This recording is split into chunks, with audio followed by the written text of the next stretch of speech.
Are you someone who thinks they don't like beer, but want to give it another chance? Or maybe you already love beer, but want to know how to love it more. We spoke to professional bartender Bryan Sullivan to learn how to get the most out of a beer, how to pour it, and how to taste it like a true aficionado. Then, if you're still not in love, we'll offer plenty of ways to help you cozy up to a cold one. Getting the most from your beer. Make sure your beer tastes the best it can by serving it chilled and in a glass. To pour the perfect beer, hold a glass at a 45-degree angle and pour the beer down the side. When you get about halfway, level out the glass and finish the pour straight on. Observe the color and aromas before taking a sip. Getting the best taste from your beer. First, choose a beer that suits your taste. Sullivan says that if you aren't a fan of beer, you haven't found the right beer yet. These days, there are an infinite amount of varieties out there to order and try, meaning there's definitely a beer out there that matches your ideal taste. Here's a quick rundown of common and popular beers. Alesh. These are generally a bit sweeter, fuller-bodied, and have a fruity flavor. Indian Pale Ales, or IPAs, have more hops and are generally bitter. This category includes pale ales, wheat beers, bitters, porters, stouts, barley wines, brown ales, and triples. Watch out for triples. They've been fermented several times and can knock you off your feet. Lagers. These tend to have a crisper flavor than ales and are, in general, less hoppy. Think of Heineken, Bud Light, Natural Light, Harp, Corona, Miller Genuine Draft. These are all light lagers. This category also includes Pilsners, Vienna lagers, Bocks, and Martins. Stouts. These really fall under the ale umbrella, but they are their own beast.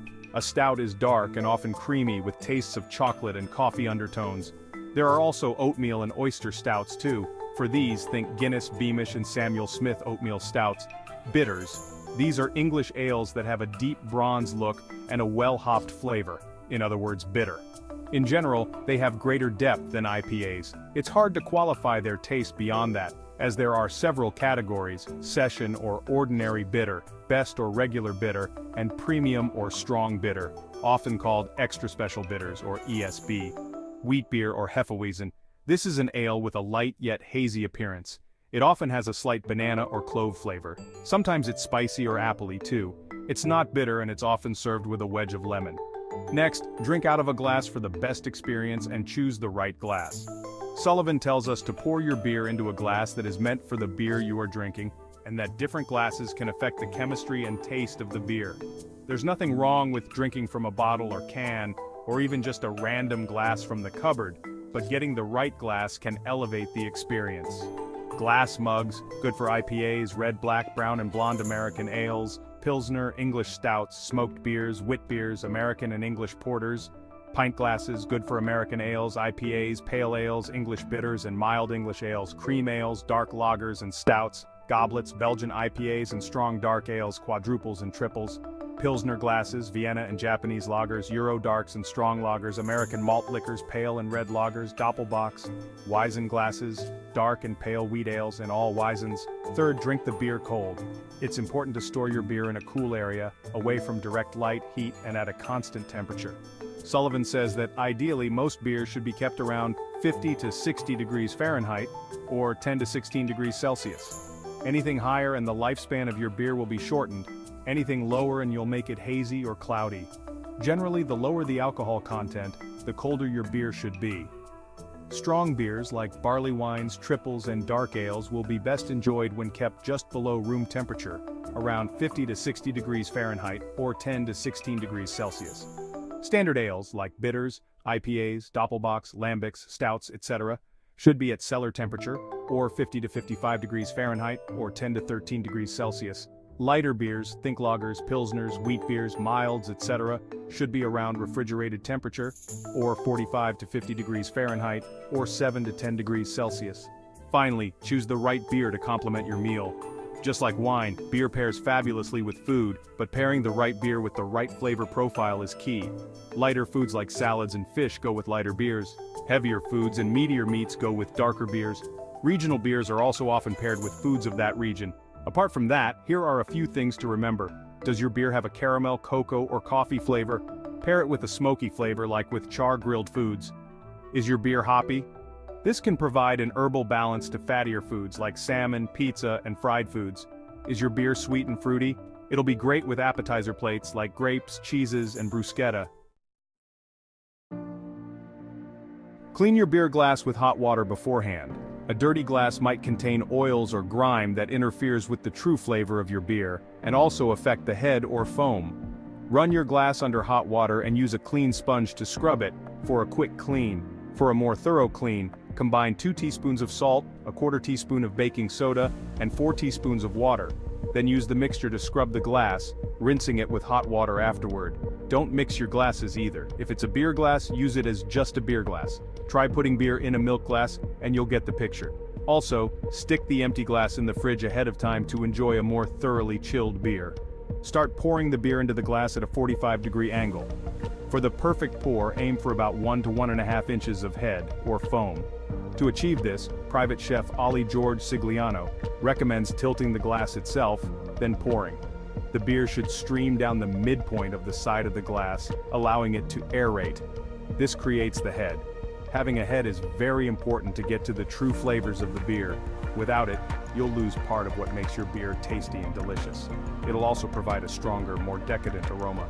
Level the glass when it's half full, and start to pour straight in. When the glass becomes half full, start leveling it out slowly, pouring straight into the glass. This minimizes carbonation and reduces the amount of head created, giving you the perfect amount. If your head is forming too quickly, this happens with some beers, start pouring straight down the middle sooner. If it's not forming, keep it at an angle. Pouring straight into the bottom of the glass is called a hard pour, while pouring down the side is called a soft pour.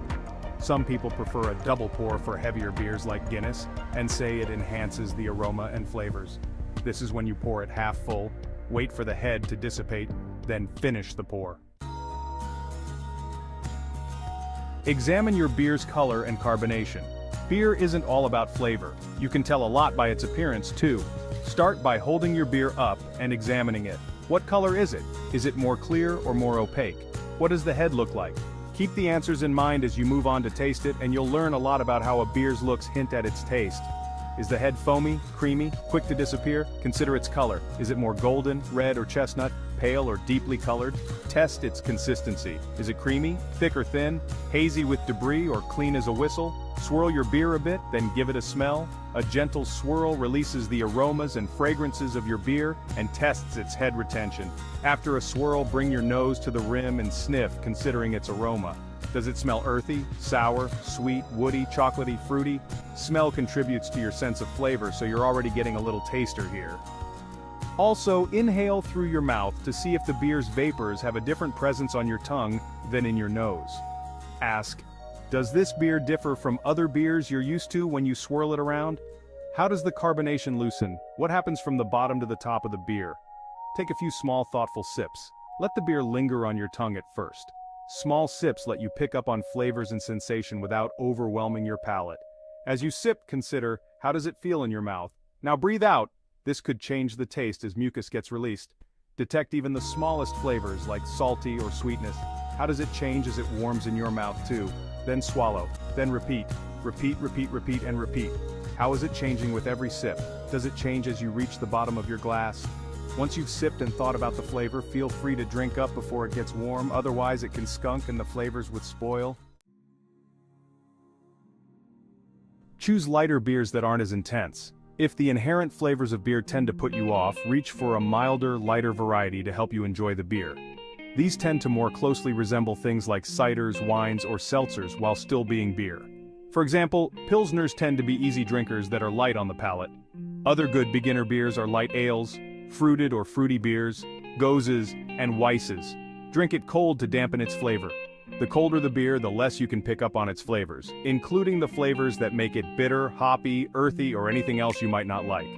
If you're determined to drink a beer but don't want to taste it, reach for a cold one, an ice-cold one. Also take large drinks and swallow quickly so the flavors don't linger on your palate. Or take smaller sips while you're distracted, like when you're talking to someone. Mix it with other drinks to transform it. Beers can be made into cocktails just like any other alcohol. Generally, lighter beers mix well with lighter beverages, and darker beers are better with darker beverages. But experiment with small portions to find one you enjoy. Here are a few to get you started. Make a refreshing grapefruit radler by adding grapefruit juice or orange juice to a light beer like a Pilsner.